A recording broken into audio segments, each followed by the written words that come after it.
Good morning class 6। आज की कक्षा में हम एक नए चैप्टर की शुरुआत करने जा रहे हैं। अपनी पिछली कक्षा में हमने राम का वनगमन नामक चैप्टर कंप्लीट कर लिया था। उससे संबंधित प्रश्नोत्तर हल कर लिए थे। ठीक है, आज हम नया चैप्टर शुरू कर रहे हैं। हमारी किताब क्या है? बाल राम कथा। बाल राम कथा नया चैप्टर है। चित्रकूट में भरत। चित्रकूट में भरत कहानी एक कदम और आगे आज बढ़ेगी।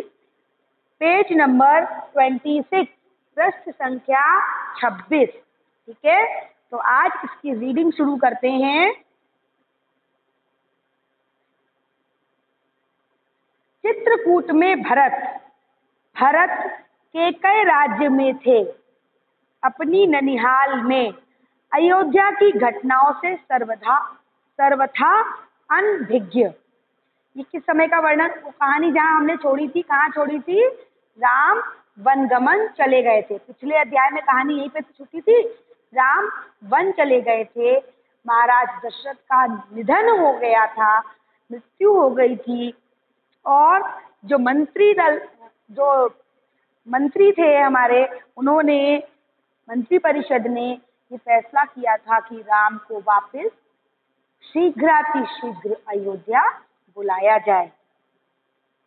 तो अब जब हम इस कहानी में चित्रकूट में भरत इस नए अध्याय में प्रवेश कर रहे हैं, तो कहानी वहीं से शुरू हो रही है। क्या कह रहे हैं? भरत केकय राज्य में थे, अपनी ननिहाल में। भरत अपनी ननिहाल में थे, जो केकय राज्य, जैसे राज्य का नाम था केकय। अयोध्या की घटनाओं से सर्वथा अनभिज्ञ, मतलब अयोध्या में जो कुछ इतनी बड़ी बड़ी घटनाएं हो गई थी, उनसे वह सर्वथा अनभिज्ञ, बिल्कुल भी उसको वो नहीं जानते थे। सर्वथा अनभिज्ञ मतलब उन घटनाओं के बारे में उन्हें बिल्कुल भी जानकारी नहीं थी। लेकिन वे चिंतित थे। उन्होंने एक सपना देखा था, पर उसका अर्थ पूरी तरह समझ नहीं पा रहे थे। अब उन्होंने बताया, ये मतलब जिसे कहते हैं कि लेखक जो हमारे कहानी के हैं, वो इस समय केकय राज्य में जो भरत हैं उनकी स्थिति का वर्णन कर रहे हैं। उन्हें पता नहीं है कि अयोध्या में क्या घटनाएं हुई हैं, कुछ अच्छा हुआ है, कुछ बुरा हुआ है, लेकिन वो चिंतित थे। और उस चिंता का कारण था क्योंकि भरत ने एक स्वप्न देखा था, एक सपना देखा था, और उस सपने का अर्थ समझ नहीं पा रहे थे। ठीक है, कई बार ऐसा होता है कि हम किसी सपने को देख करके डर जाते हैं। ठीक वैसा ही यहाँ कहानी में भरत के साथ हुआ, और वे चिंतित थे, परेशान थे। संगी साथियों के साथ बातचीत में उन्होंने कहा, अपने मित्रों, ननिहाल जाते हैं तो वहां पे उनके मित्र थे। ननिहाल मतलब नानी का घर या नाना नानी का घर। तो वहां पे जो उनके मित्र थे, उनसे उन्होंने बातचीत करते हुए कहा। क्या कहा? देखते हैं आगे। मैं नहीं जानता कि उसका अर्थ क्या है, पर सपने से मुझे डर लगने लगा है। मैंने देखा कि समुद्र सूख गया, चंद्रमा धरती पर गिर पड़े, वृक्ष सूख गए, एक राक्षसी पिता को खींचते हुए ले जा रही है। वे रथ पर बैठे हैं, रथ गधे खींच रहे हैं।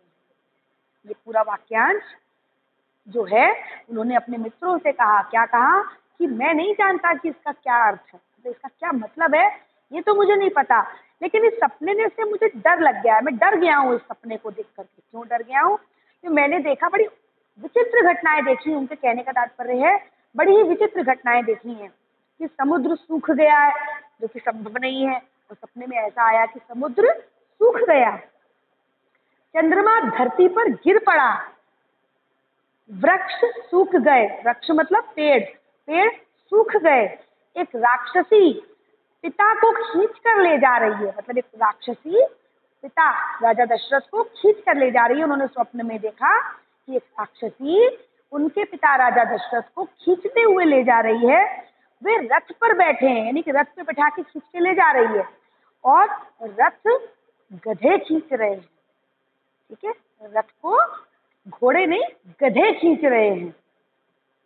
जिस समय भरत मित्रों को अपना सपना सुना रहे थे, ठीक उसी समय अयोध्या से घुड़सवार दूत वहां पहुंचे। जिस समय भरत अपने दोस्तों से बातचीत कर रहे थे, उन्हें अपने सपने के बारे में बता रहे थे, ठीक उसी समय अयोध्या से राजदूत घुड़सवार वहां पर पहुंचे। घुड़सवारों ने छोटा रास्ता चुना था जल्दी पहुंचने के लिए। मतलब घुड़सवार जो वहां से संदेश लेकर आए थे अयोध्या से, उन्होंने छोटा रास्ता यानी शॉर्टकट चुना था। क्यों? क्योंकि वो जल्दी पहुंचना चाहते थे। ठीक है, क्योंकि स्थिति गंभीर थी, वहां पर स्थिति बहुत गंभीर थी। महाराज दशरथ की मृत्यु हो चुकी थी, राम वन की तरफ गमन कर चुके थे। इस हालात में क्या हुआ था, स्थिति बहुत गंभीर थी। भरत को संदेश मिला, वे तत्काल अयोध्या जाने के लिए तैयार हो गए। तत्काल मतलब तुरंत। भरत को संदेश मिला, जो घुड़सवार आए थे उन्होंने जब भरत को संदेश सुनाया तो भरत तत्काल अयोध्या जाने के लिए तैयार हो गए, तुरंत अयोध्या जाने के लिए तैयार हो गए। ननिहाल में भरत का मन नहीं लग रहा था, उचट गया था। वे अयोध्या पहुंचने को उतावले थे। ननिहाल में भरत का मन नहीं लग रहा था, उनका मन उचट गया था। मतलब जिसे कहते हैं, कई बार ऐसा होता है ना, कहीं हम जाते हैं तो हमें वहां बड़ा अच्छा लगता है, हमारा दिल करता है वहां बहुत दिनों तक और भी रहें। और कभी कभी ऐसा होता है कि हमारा मन करता है नहीं, हमारा यहाँ अच्छा नहीं लग रहा है यहाँ पर, और अब हमें वापस अपने घर चलना चाहिए। ठीक उसी तरह इन अप्रत्याशित हुई घटनाओं के कारण, जिसका कि भरत को ज्ञान नहीं था, उन्हें पता नहीं था, लेकिन एक अनजाने डर के कारण उन्हें उनका मन वहां से उचट गया था, उनका मन वहां नहीं लग रहा था और वे तुरंत अयोध्या पहुंचने के लिए उतावले हो रहे थे। कैकई राज ने भरत को विदाई किया। कैकई राज मतलब कौन है? भरत के नाना। कैकई राज भरत के राजा थे। कैकई राज ने भरत को विदा किया 100 रथों और सेना के साथ। 100 रथों और सेना के साथ मतलब उन्होंने जब भरत को भेजा तो उसके साथ 100 रथ और सेनाएं भी भेजी। उन्हें घुड़सवारों से अधिक समय लगा, क्योंकि वो लंबी सेना थी तो उन्हें घुड़सवारों से ज्यादा, घुड़सवार कम थे और छोटा रास्ता चुनकर आए थे, तो वो जल्दी अयोध्या से कैकई राज पहुंच गए थे। लेकिन कैकई राज से जब भरत को उन्होंने विदा किया तो साथ में 100 रथों और सेना को भी भेजा, और इस कारण उन्हें कैकई राज से अयोध्या वापस पहुंचने में ज्यादा समय लगा। लंबा रास्ता पकड़ना पड़ा, क्योंकि छोटा रास्ता था तो उससे घोड़े आ गए थे, लेकिन इन्हें लंबा रास्ता पकड़ना पड़ा क्योंकि इनके साथ बहुत बड़ी सेना भी थी। सेना और रथ खेतों से होकर नहीं जा सकते थे। वे 8 दिन बाद अयोध्या पहुंचे, नदी पर्वत लांघते थके हुए और चिंतित। अब इसको पूरा को अगर हम इसका विवरण करें, अर्थ समझे, तो क्या हुआ, जो घुड़सवार थे वो तो खेतों से लांघते हुए छोटे रास्ते से शॉर्टकट से आ गए थे, लेकिन अब इन्होंने जब कैकई राज ने भरत को ननिहाल से विदा किया तो उनके साथ 100 रथ और सेना भी भेजी। अब सेना और रथ खेतों से होते हुए नहीं जा सकते थे, तो उन्हें लंबा रास्ता चुनना पड़ा, मुख्य रास्ता जो लंबा था, और उसे पार करने में उन्हें पूरे 8 दिन का समय लग गया। 8 दिन पश्चात वे अयोध्या पहुंचे, नदी पर्वत लांघते हुए थक भी गए। 8 दिन का लंबा सफर उन्होंने किया था तो वे थक भी गए थे और चिंतित वो भी थे, तो चिंतित तो वो पहले से ही थे, तो उन्हें चिंता भी हो रही थी। भरत ने अयोध्या नगरी को दूर से देखा। जब नगर के पास पहुंचे, अपने शहर के अपने नगर के पास पहुंचे तो अयोध्या नगरी को दूर से देखा। नगर उन्हें सामान्य नहीं लगा, मतलब कुछ अजीब लगा, कुछ ऐसा जो पहले नहीं था, बदला बदला सा। अनिष्ट की आशंका उनके मन में गहरी हो गई। अनिष्ट मतलब कुछ बुरा, ऐसा जो अच्छा नहीं है, अनिष्ट। ठीक है, तो अनिष्ट की आशंका, उन्हें शक हुआ इस बात का कि कुछ बुरा यहाँ पर घटित हुआ है, और उनके मन में यह आशंका गहरी हो गई। पहले से उन्हें इस बात की आशंका थी, और जब उन्होंने अयोध्या नगरी को देखा तो उनको अनिष्ट की आशंका जो उनके मन में पहले से थी वो और गहरी हो गई, मतलब और बलवान हो गई। उन्हें लगा कि सच में यहाँ पे कुछ हुआ है, कुछ बदल गया है, कुछ अनिष्ट हुआ है। यह मेरी अयोध्या नहीं है, क्या हो गया है इसे, उन्होंने पूछा। भरत ने जब दूर से अपनी नगरी को देखा, अयोध्या को देखा, तो उन्हें वो इतनी अजीब लगी, क्योंकि वो उस समय दुख में डूबी हुई नगरी थी। राजा जो थे वो उनका निधन हो गया था, युवराज वन को चले गए थे, तो जाहिर सी बात है नगरी पूरी की पूरी बहुत दुख में डूबी हुई थी। जब भरत ने नगरी को इस हाल में देखा तो उन्होंने कहा ये मेरी नगरी नहीं है, क्योंकि जिस नगरी में वो रहते थे वो तो बहुत सुख से संपन्न थी, खुशहाल थी। तो उन्होंने क्या कहा, ये मेरी अयोध्या नहीं है, क्या हो गया है इसे। सड़कें सूनी हैं, बाग बगीचे उदास हैं, सब लोग कहाँ गए, वह तुमुल नाद कहाँ है, पक्षी भी कलरव नहीं कर रहे हैं, इतनी चुप्पी क्यों है। खुशी के मौके पर तुमुल नाद किया जाता है, शहनाइयाँ बजती हैं, वाद्य यंत्र बजाए जाते हैं। वाद्य यंत्र मतलब तरह तरह का संगीत बजता है। जब प्रसन्नता होती है तभी तो संगीत बजता है, लेकिन दुख में क्या संगीत बजता है? नहीं। दुख में क्या होता है, सन्नाटा छा जाता है, वीराना छा जाता है, उदासी छा जाती है चारों तरफ। और इस समय जब भरत ने अयोध्या में प्रवेश किया तो ये सारे संकेत उसमें अयोध्या में दिखाई पड़े। तो उन्हें बहुत आशंका हुई कि मेरी अयोध्या तो हंसती खेलती खुशहाल थी, और ये कैसी है, बाग बगीचे उदास पड़े हैं, लोग भी नहीं दिख रहे हैं, संगीत हास उल्लास कहीं नहीं दिख रहा है, इतनी चुप्पी छाई हुई है, हर जगह शांति है। तो किसी ने भरत के प्रश्नों का उत्तर नहीं दिया। भरत के प्रश्न पूछ तो रहे थे, लेकिन उनके साथ जो अनुचर, जो सारथी, जो सैनिक चल रहे थे, उन्होंने प्रश्न का किसी ने उन्हें उत्तर नहीं दिया। नगर पहुंचते ही भरत सीधे राजभवन गए, महाराज दशरथ के प्रासाद की ओर। प्रासाद का मतलब क्या है, महल, घर, भवन, ठीक है।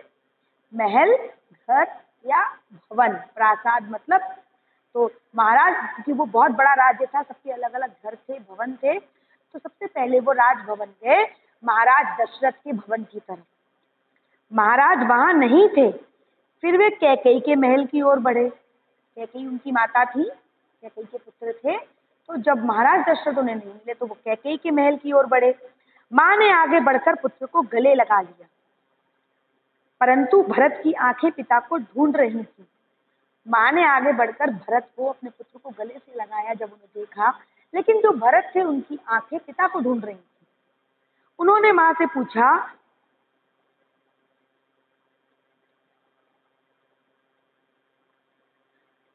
जब उन्होंने अपनी माँ से पूछा कि कहाँ गए हैं, ये प्रश्न इसमें नहीं दिया कि पिता की, उनकी आंखें पिता को ढूंढ रही थी, तो उन्होंने उस विषय में अपनी माँ से पूछा।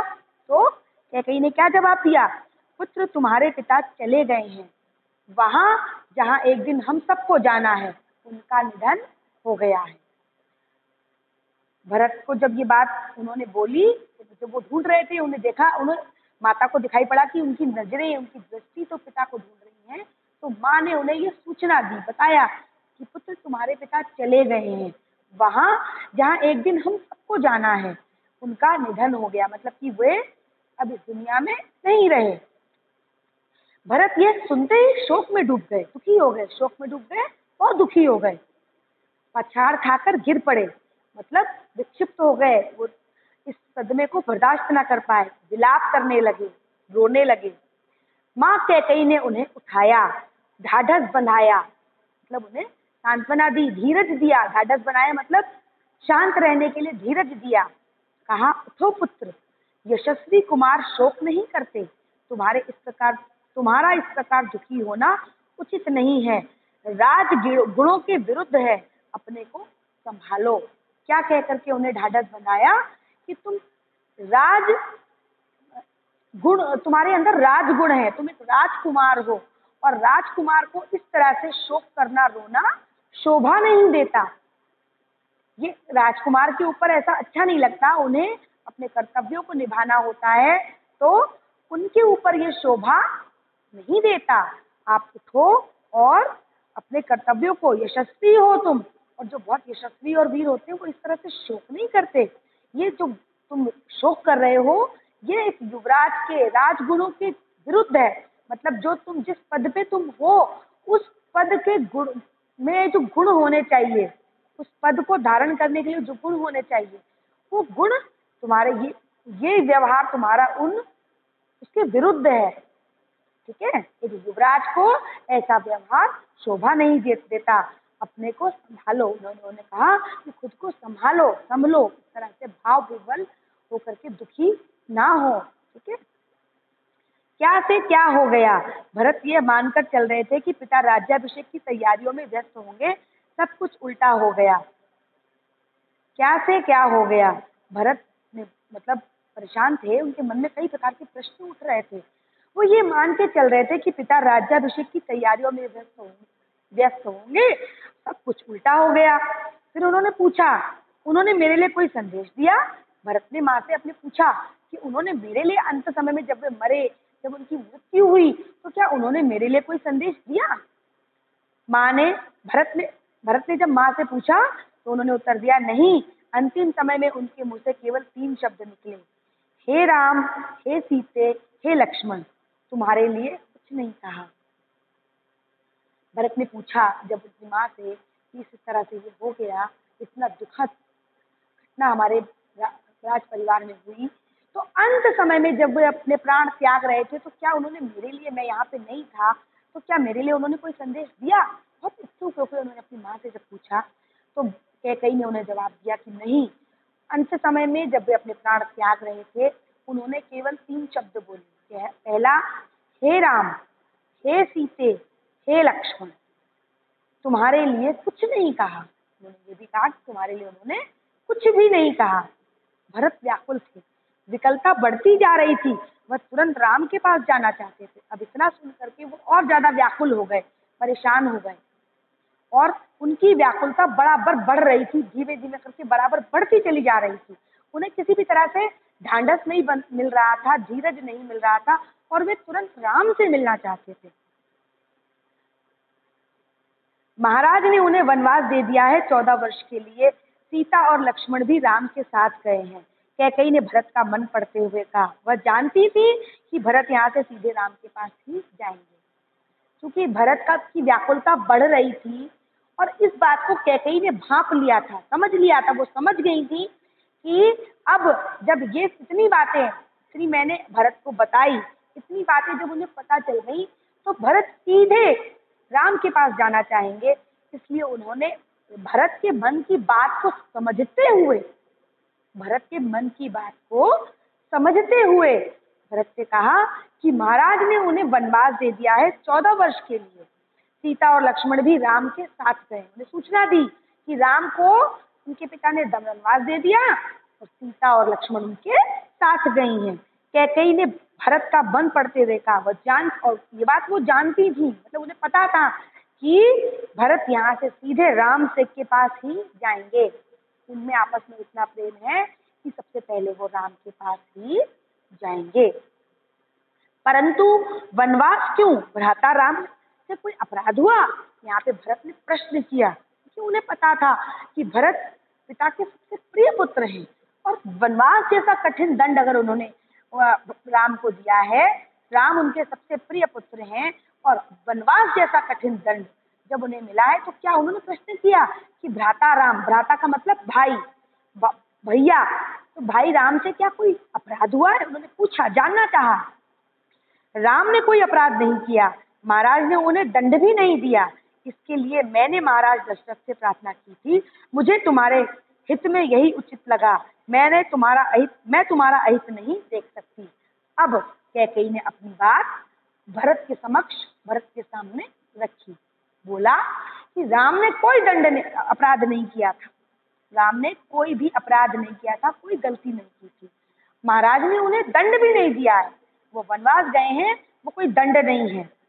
मैंने महाराज दशरथ से प्रार्थना की थी, और मुझे, मतलब उनका कहने का तात्पर्य था कि वो वनवास गए हैं, ये प्रार्थना मैंने महाराज दशरथ से की थी, क्योंकि मैंने तुम्हारे लिए यही उचित समझा, क्योंकि मैं तुम्हारा अहित होते हुए नहीं देख सकती।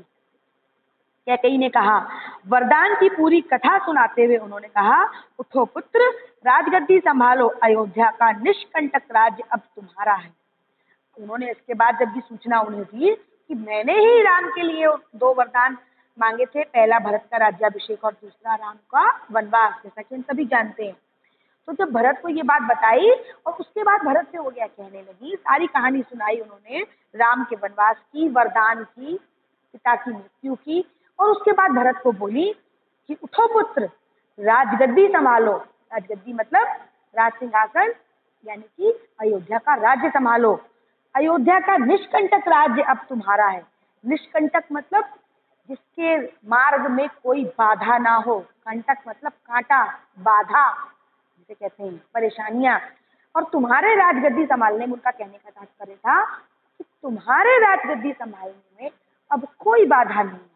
अब तुम्हारा जो राजगद्दी है वो निष्कंटक है, किसी भी प्रकार की तुम्हें कोई बाधा अब नहीं आएगी। भरत अपना क्रोध रोक नहीं सके। जब उन्होंने ये सारी कहानी सुनी अपने माता के मुख से, तो आगे क्या लिखा है, भरत अपना क्रोध रोक नहीं सके, चीख पड़े, चिल्ला पड़े, गुस्से के कारण क्रोध से उनकी चीख निकली।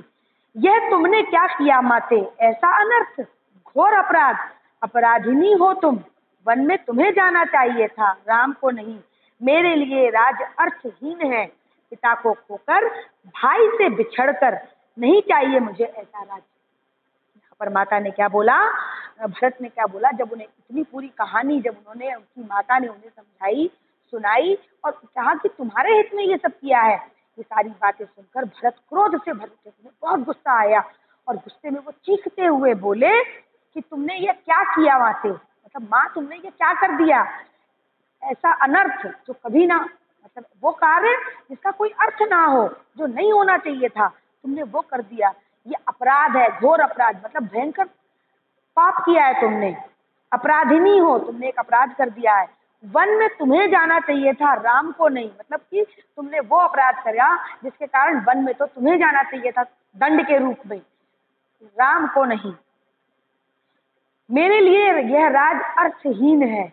उन्होंने कहा मेरे लिए यह राज अर्थहीन है। अर्थहीन मतलब मेरे लिए इस राज का कोई भी मतलब नहीं है, मेरे लिए ये मूल्यहीन है, मेरे लिए इसका कोई भी महत्व नहीं है। पिता को खोकर, मतलब अपने पिता को खोने के बाद जो राज्य में मिले, और भाई से बिछड़कर, अपने पिता तुल्य भाई से बिछड़कर और अपने पिता को खोकर जो राज्य मिले, मुझे ऐसा राज्य नहीं चाहिए।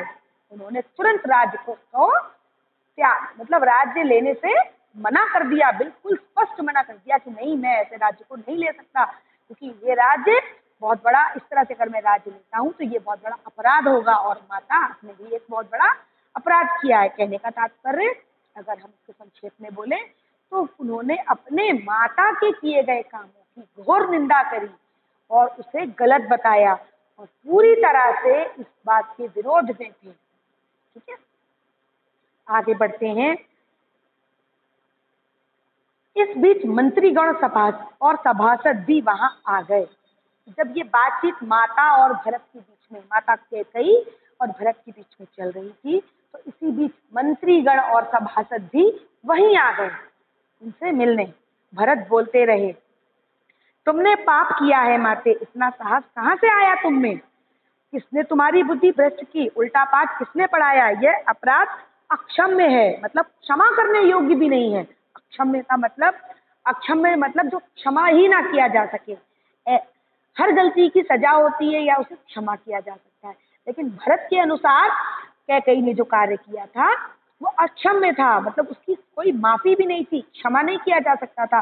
वे अपनी माता से प्रश्न पूछ रहे हैं कि इतना साहस कैसे मिला तुम्हें, तुम्हें यह काम करने का ज्ञान या तुम्हें यह उल्टा ज्ञान किसने दिया, किसने तुम्हारी बुद्धि भ्रष्ट की। अपनी माता से प्रश्न कर रहे हैं कि इतना गलत काम करने का तुम्हें ज्ञान किसने दिया, उल्टा ज्ञान तुम्हें किसने समझाया। मैं राजपद नहीं ग्रहण करूंगा, तुमने ऐसा सोचा कैसे।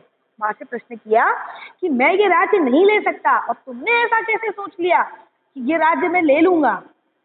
सभासदों की ओर मुड़ते हुए भरत ने हाथ जोड़कर कहा, आप भी सुन लें, मेरी माँ ने जो किया है उसमें मेरा कोई हाथ नहीं है।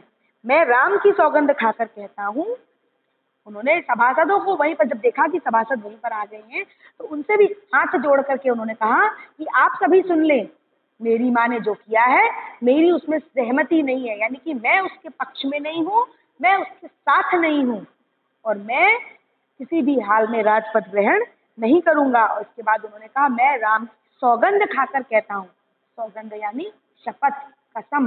आप और हम कसम खाते हैं ना, किसी को अपने सामने रखें कि हम इसकी कसम खा के कहते हैं हमने ऐसा, तो उन्होंने राम की सौगंध खाई कि मैं राम की सौगंध खाकर कहता हूँ, मैं राम के पास जाऊंगा, उन्हें मना कर लाऊंगा, प्रार्थना करूंगा कि वे बुद्धि संभालें, मैं दास बनकर रहूंगा।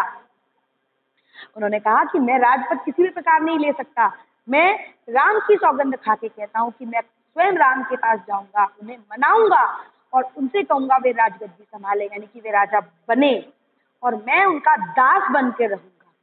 ठीक है, दास मतलब नौकर या परिचारक। ठीक है।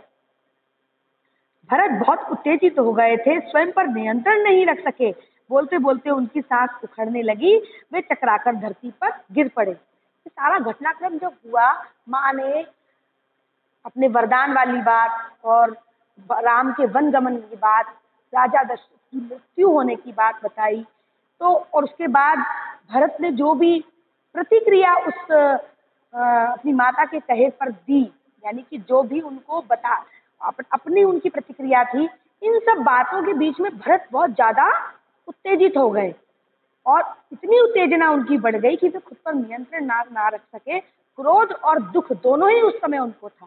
वे गुस्सा भी थे और दुखी भी थे, क्योंकि पिता की मृत्यु हो गई थी, भाई चले गए थे, माँ के द्वारा किए गए कार्य से वो शर्मिंदा थे, उन्हें गुस्सा आ रहा था। तो इन सारे मिले बुचुले भावों के कारण वो इतने ज्यादा उत्तेजित हो गए कि वे वहीं पर उनकी सांस उखड़ने लगी और वे चकराकर धरती पर गिर पड़े। अपने आप से कुछ समय के लिए उनका नियंत्रण ही खो गया। ठीक है, और वे चकराकर धरती पर गिर गए। शुद्ध बुद्ध लौटी तो भरत रानी कौशल्या के महल की ओर चल पड़े और उनसे लिपटकर बच्चों की तरह बिलख कर रोए। जब उनको थोड़ी देर के लिए, क्योंकि वो बहुत वीर थे, जब उन्होंने अपने ऊपर से अपना नियंत्रण खोया, कुछ देर तक के लिए वो मूर्छित हुए, लेकिन जैसे ही उनकी क्या नाम है, उनको चेतना आई, जब वे होश में आए, जैसे ही उनकी शुद्ध बुद्ध लौटी, चेतना में आते ही वो दौड़ करके कहाँ गए, माता कौशल्या के भवन में। ठीक है, उनके महल में गए और माता कौशल्या से लिपटकर छोटे बच्चों की तरह बिलख बिलख कर खूब रोए दुख के कारण।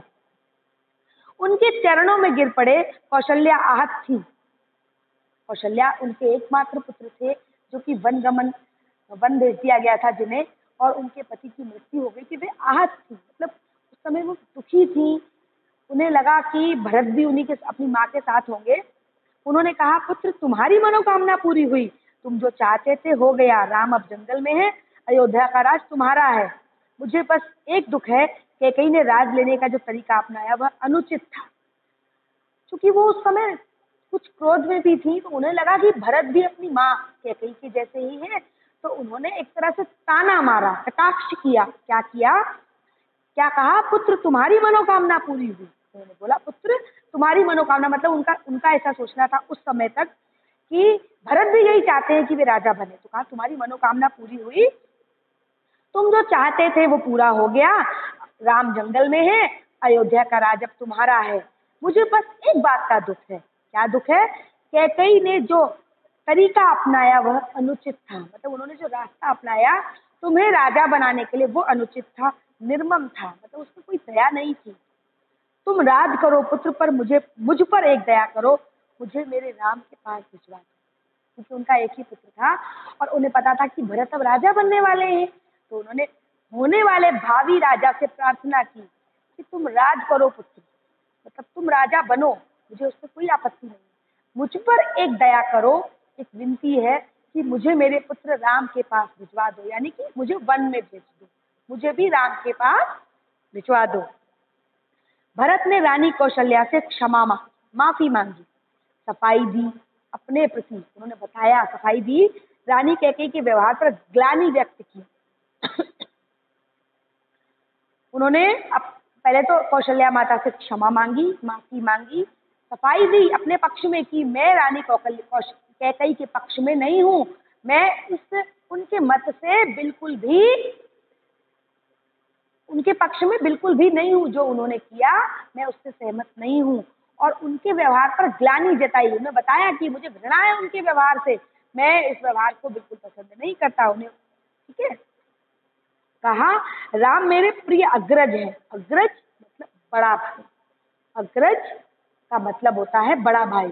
राम मेरे प्रिय अग्रज हैं, मैं उनका अहित सोच भी नहीं सकता, मैं निरपराध। मतलब ये सब कुछ जो हुआ उसमें मेरा कोई भी अंश, मेरा कोई भी योगदान नहीं है, मैं निरपराध हूँ, मुझे इस सब के बारे में कोई संज्ञान नहीं है। अपनी सफाई पेश की, साथ ही साथ राम के प्रति अपनी जो उनकी भावनाएं थी वो भी व्यक्त की और उन्होंने कहा कि मेरा इस सब में माता कोई दोष नहीं है। कौशल्या ने भरत को क्षमा कर दिया, उन्हें गले से लगा लिया। भरत सारी रात कूट कूट कर रोते रहे।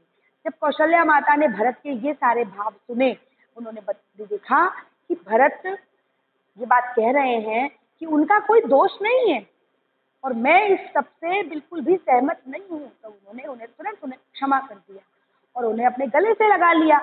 और पूरी रात भरत वहीं पर माता कौशल्या के पास कूट कूट कर रोते रहे।